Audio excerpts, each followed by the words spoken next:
আসসালামু আলাইকুম রহমতুল্লাহ। প্রিয় দর্শক, কেমন আছেন? আশা করি ভালো আছেন। প্রিয় দর্শক, বয়স্ক ভাতা, বিধবা ভাতা সহ সব ভাতা দ্বিগুণ করার সুপারিশ 3 সেপ্টেম্বর 2025 7:30 বাংলাদেশের অন্যতম সেরা পত্রিকা প্রথম আলোয় প্রকাশিত হয়েছে। চলুন বিস্তারিত জেনে নিই।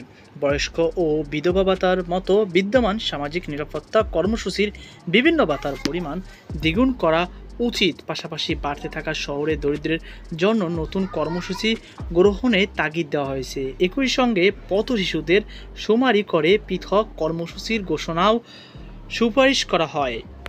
আজ বুধবার রাজধানীর শেরেবাংলা নগরে অবস্থিত বাংলাদেশ চীন মৈত্রী সম্মেলন কেন্দ্রে 3 দিনব্যাপী সামাজিক সুরক্ষা বিষয়ক জাতীয় সম্মেলন শীর্ষক অনুষ্ঠানের শেষ দিনে এসব পরামর্শ উঠে আসে।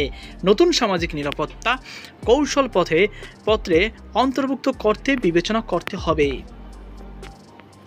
সমাপনী অধিবেশনের প্রধান অতিথি ছিলেন সমাজ কল্যাণ এবং মহিলা ও শিশু বিষয়ক মন্ত্রণালয়ের উপদেষ্টা শারমিন এস মুর্শিদ।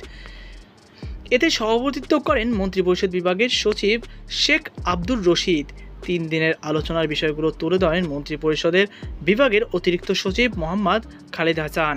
তিনি বলেন, 3 দিনের আলোচনায় 2015 সালে গ্রহণ করা জাতীয় নিরাপত্তা কৌশল পর্যালোচনা করা হয়েছে এবং আগামী বছরের নতুন কৌশলপত্র কেমন হবে তা তুলে ধরা হয়েছে।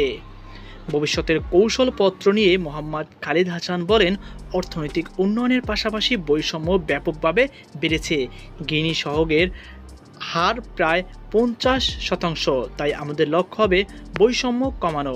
এজন্য জীবন চক্রভিত্তিক নিরাপত্তা কৌশল গ্রহণ করব, যেখানে শিশু থেকে বৃদ্ধ বয়স পর্যন্ত নিরাপত্তা থাকবে, যেখানে কর্মহীন নারী এবং শিশুদের বেশি গুরুত্ব দেওয়া হবে।